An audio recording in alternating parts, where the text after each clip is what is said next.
खांसी के लिए आपको अगर जो करना है तो आप इस वाले लहसुन की पोती, 4 पोती आप इस लहसुन की छील के और काट के तवे पे भून के राख बना लें। इसकी लहसुन की पोती बनाने से आप जो है इसकी जब राख आपकी बन जाए तो हल्का सा 1 चम्मच शहद ले लें और 1 चुटकी इसकी राख ले लें और इसको 2 टाइम चाटें तो आपकी खांसी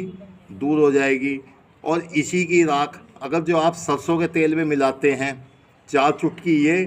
और 4 चम्मच सरसों का तेल अगर जो लेके आप सिर में लगाते हैं तो आपके बाल टूटने बंद हो जाएंगे। ये लहसुन का